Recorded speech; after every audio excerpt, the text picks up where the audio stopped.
Hi everyone. So this is take 3 and hopefully third time's a charm. Yeah, we'll hope for the best there. Yeah, so today is January 30th, and because I'm a day behind, it should be that today is the fifth day of um,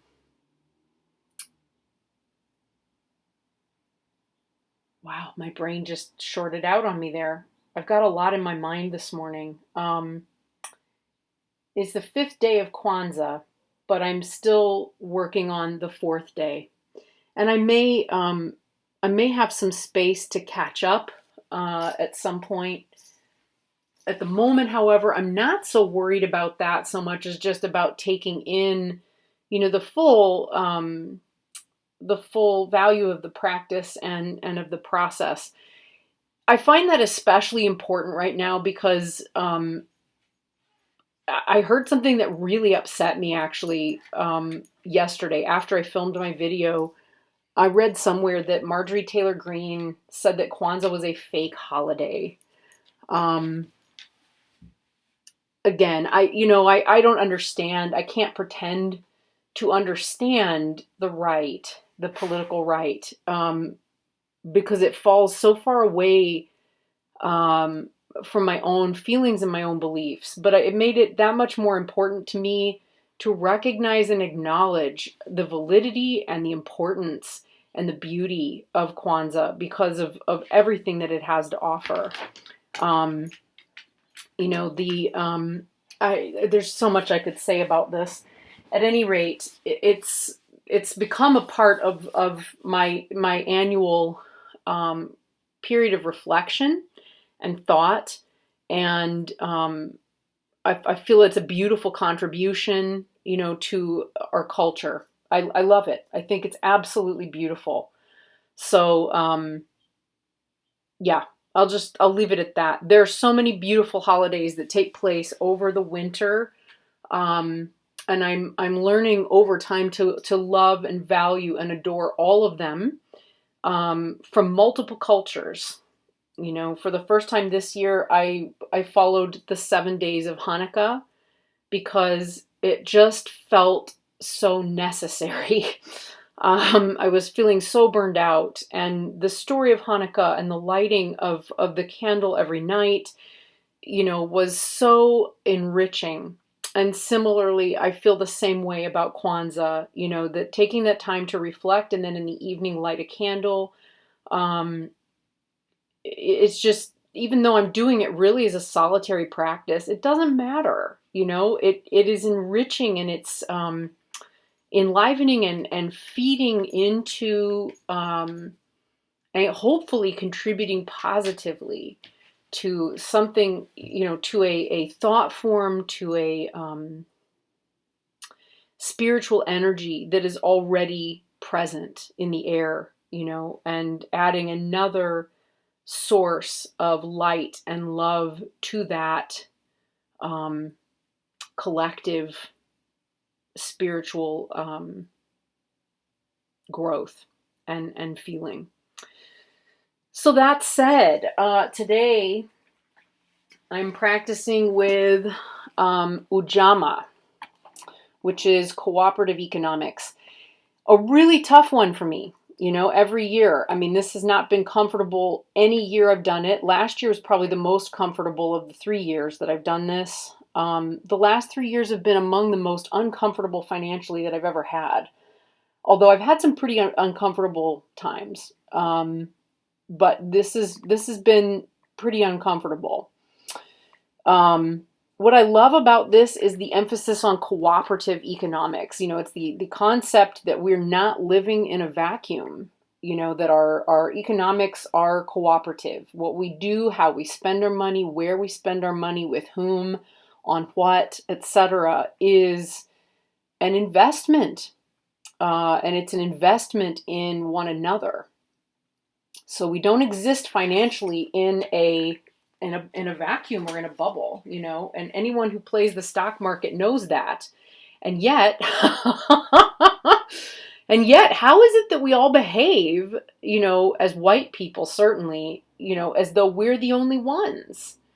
Um, and I feel that is, I see that at work, with my friends who are black. They don't think about, like, we're earning money just for themselves. Of course, most of us, all of us, would like to earn something to be able to have something nice for ourselves.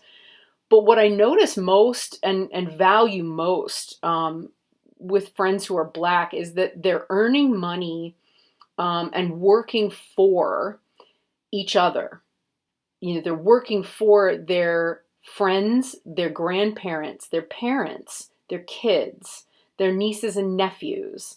Um, I find it absolutely, inspiring, and it really always knocks me upside the head. Just kind of like, where are you coming from, Nat? What are you trying to do? For crying out loud, you're a Buddhist. This is completely in harmony with everything you believe. I'm fortunate to have a partner who feels that way too, and he's better at practicing it than I am. I think, coming from a family that had a lot of disposable income at a certain point, we didn't when I was growing up, but I guess once both my parents were back to work, that changed. We kind of eked by until my mom was able to go back to work. And once she was able to go back to work, we could afford quite a bit. And certainly their expectations of my sister and I were extremely high. They've adapted, thankfully, and kind of shifted their perspective. So, any kind of guilt or shame that I carry is my own. It's not theirs. But, that cultural, it's also just cultural. It's cultural. The white world, an economic world, certainly says that we should, you can't see my air commas, here we go, should, earn our own money and be completely self-sufficient. And that's bullshit. That isn't really how things work, ultimately. Everything has an impact. But I feel strongly, I know that, with friends and, neighbors, colleagues, patients, clients that I have who are black do not function that way. They don't see the world that way. It's a very different perspective. And it's really one that I admire very deeply. So I come to today's practice from that place. Yeah, like here comes some pretty radical honesty. So, the first card for today, the first prompt is, and the prompts are going to be, down below in the description box for anyone who may be interested. But prompt 1 is my current state of financial self-sufficiency. So, my current state of financial self-sufficiency, I find this a really interesting card. It's the Ace of Blades. And, unsurprisingly, the text in the book is offers a lot of really valuable insight into that. Let's see. Courtney writes, there was this one sentence here. The Ace of Blades comes to mind when meditating on the layers of meaning. Okay, wait a sec. It's a card traditionally known as Strength Through Adversity, speaking to the great hurdles we are capable of overcoming for the higher good of ourselves and our community. She then goes on, let's see, at the end, when life has us against the ropes, we are thrown the Ace of Blades, which allows us to cut our way through to victory. New ideas and insights come forth, bringing clarity and context to our situation. There's a lot of discussion, too, with this card about the collective. Actually, we should see this. This is beautiful. So this phrase illustrates the fierce lengths a mother will go to protect her children. She's willing to overcome any pain or obstacle to ensure the safety and well-being of her family. Right. The Ace of Blades comes to mind when meditating on the layers of meaning within that proverb. I am beginning to see and understand, with Tom, with my family, etc., like this is where I want to come from. And I'm also finding great strength and have been finding great strength through adversity, through difficulty with managing money and or just not even managing it. Actually, the managing part of it has gotten so much better this year. It's just having it. The managing has actually improved a lot. I've also gotten better at the hustle. And I hope to continue to get better at that just so that, things can keep rolling forward. Hopefully while really enjoying what I do as well. But this is, I've been finding lots of new ways to earn money, to make ends meet, to make things come together. And I begin really seeing things with Tom. We're not married right now. That may change soon. We've been together 6 years, so we're just kind of looking at we're in our late 40s. Like, what do we want to do? Because realistically, it would make a lot of sense for us to merge finances. So there's that possibility as well, finding strength together rather than separately, and cooperatively rather than separately, because ultimately the idea that we're living separately anyway is, financially is kind of ridiculous because what each of us does impacts the other anyway. But yeah, so there's self-sufficiency, current state of self-sufficiency. The second one, my current belief about my own economic power. Again, the judgment card, which came up maybe not yesterday, but the day before. I just looked this up so that I would have the clarity. Ugh. I'm not sure that it matters to anybody but me anyway, but, and I don't even know that anyone really is watching this because there haven't been any comments and I don't really care. People watch what they find valuable. And so it's interesting that it's not, no one's commenting and I don't know who's watching or why. But anyway, the current belief about my own economic power. Courtney writes here, Reborn, awaken clarity and forgiveness. So she writes, oh, I've got to get these glasses. I'm really struggling to read today. My eyes are just really poor today. Oh, here we go. That's much better. Now that we've spent some time in our new state of being, it is time for our self-realization to materialize into deeper meaning and purpose. We can now clearly see ourselves in this cycle of life. We atone for our misdeeds, take responsibility for the actions that have come before, and use those experiences to impart a gift unto this world. So, I love this so much. This is an intense spiritual transformation and a time of clarity. We feel the urgency to get our affairs in order so that we can further align our decisions and energy expenditures with our soul's purpose. That is exactly, that is exactly what I'm in the midst of. In short, is putting things right, tying up loose ends, figuring out what needs to take place in order to make things right, and then align, get my affairs in order and align everything with a sense of empowerment and purpose. Yeah, that's exactly what I'm up to right now. And I can't do that really without Tom's help. And he has been more than forthcoming about, let me help you. Let me help you pull this together.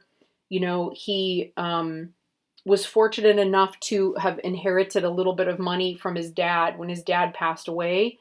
So he has a little bit more padding than what we've ever had before. And it's given us a little bit more space.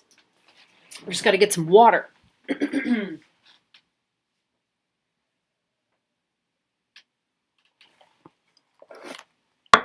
Okay. Card 3. The prompt here is my current attitude to communal economics. Now, this card is fascinating.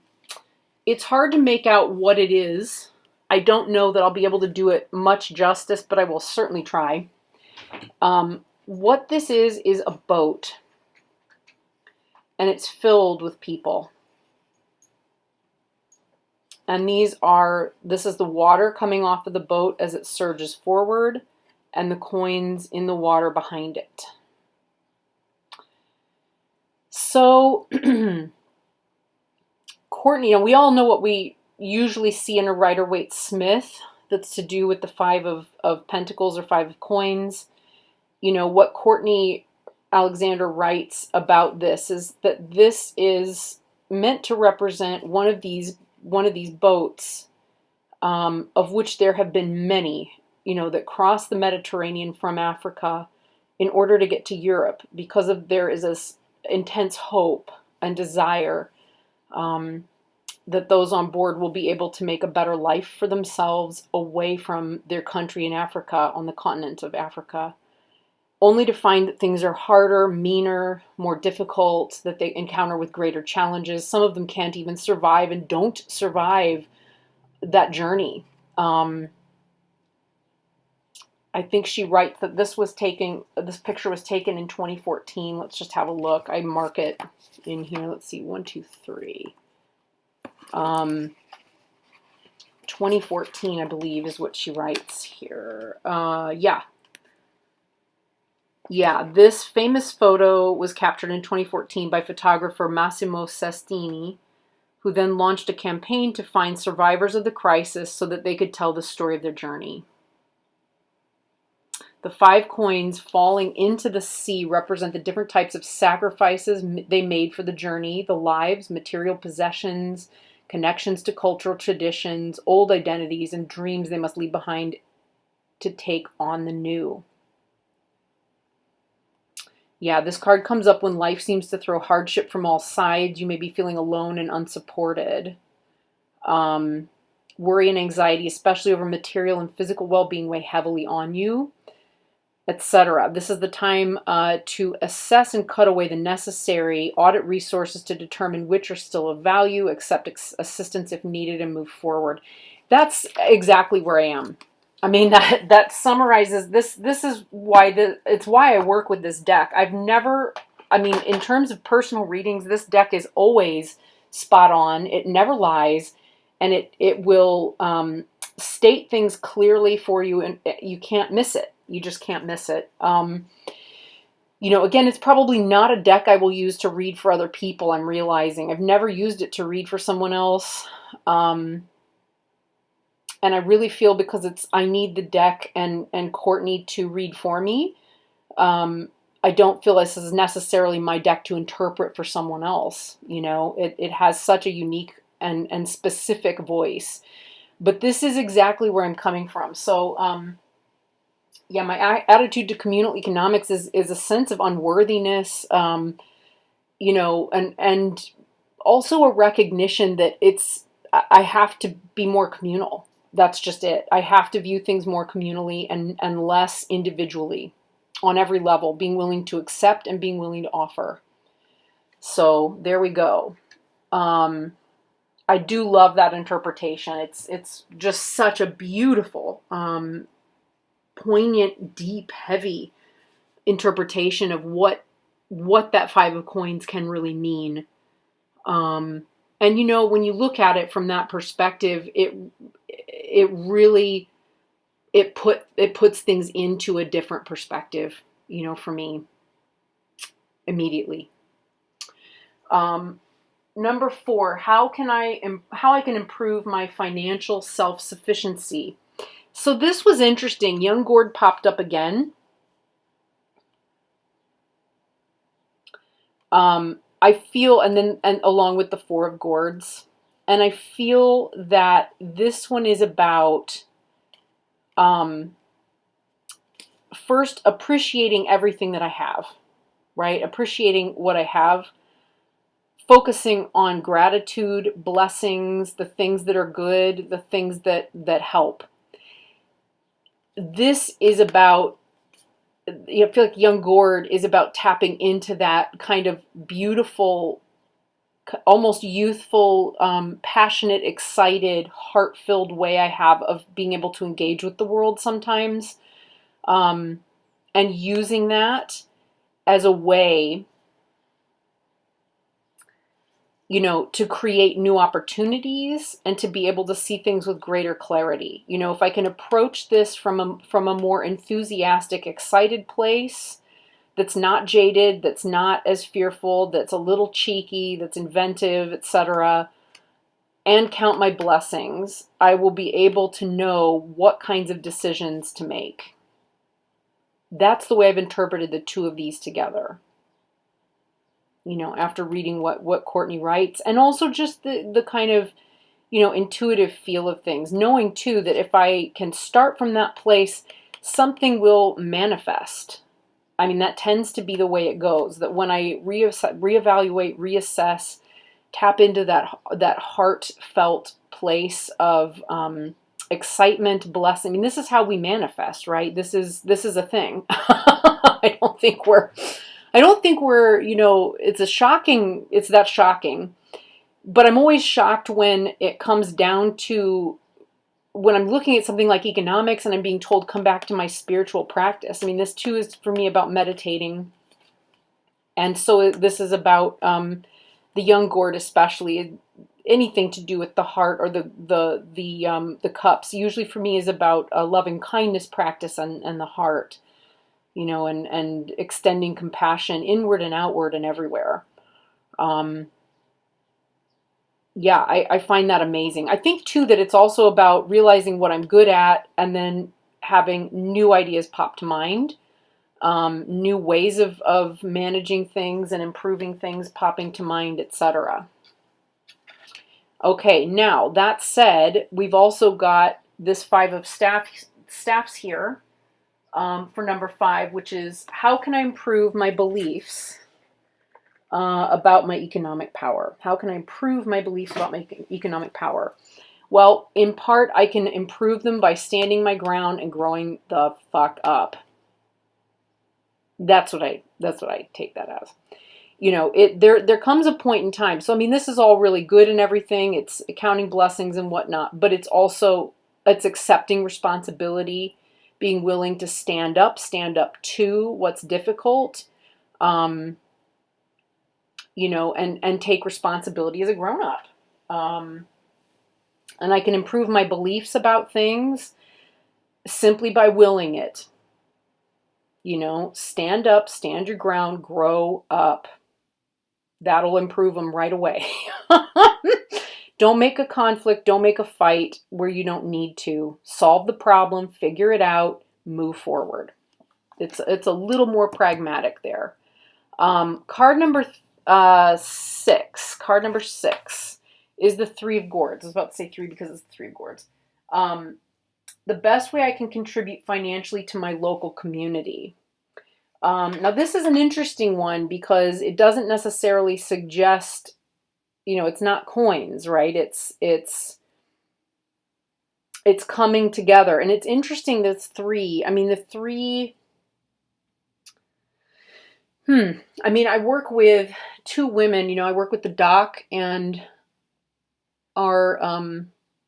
she's kind of... I mean, we're all separate businesses.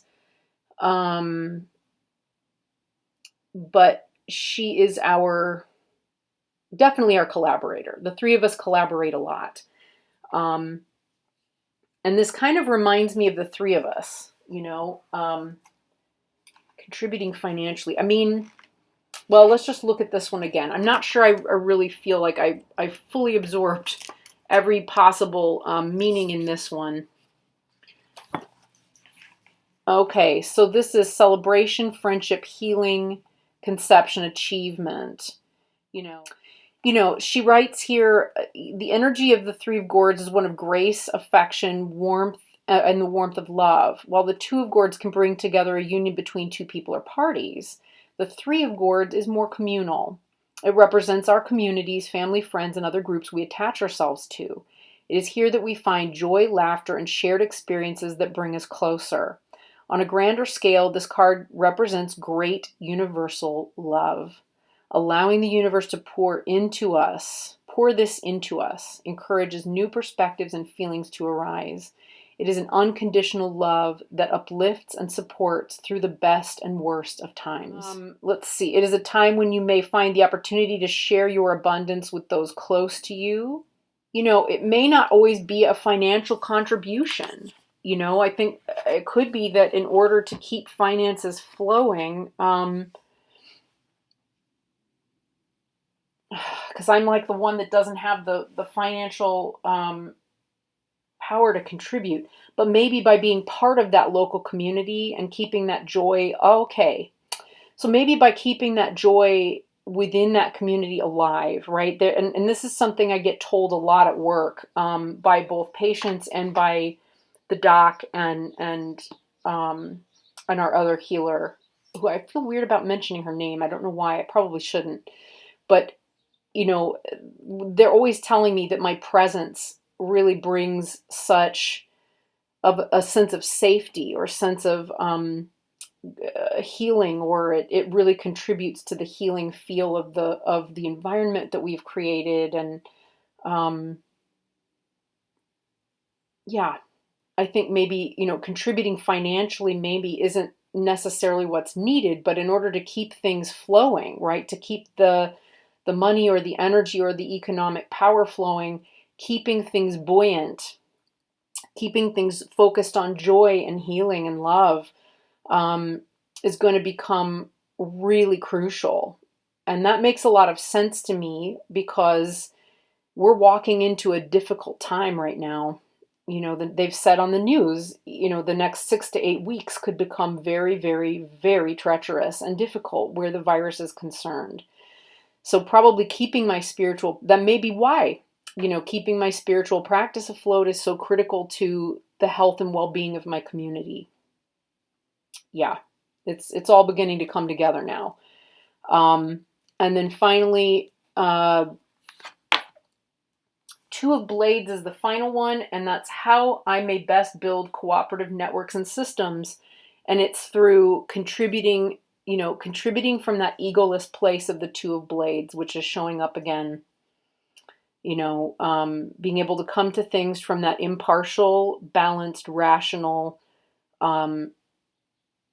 non-egoic, but spiritually awake space in order to bring balance and offer information that is impartial. Yeah. That's interesting. It's so specific because it's not a general reading. It's a very specific one to my personal circumstances and the way they are right now, which of course is what's supposed to happen. That is what's supposed to happen. But I'm always blown away. I'm always blown away by it. Speaking of blown away, the candle put itself out right here at the end of the reading. Very early because there's so much wax left in there. I'm not sure why that went out. Just looking back at the candles I lit at the same time and prepared and put on my shrine and altar space, they're still going. That's good. At any rate, that's it for today. So that's the end of Day 4, UJAMAA, Cooperative Economics. So I'll see you again for tomorrow. The official day is Day 6, but it'll be Day 5 for me. And it is Nia, or purpose. So I will see you tomorrow for purpose. Take care. Bye.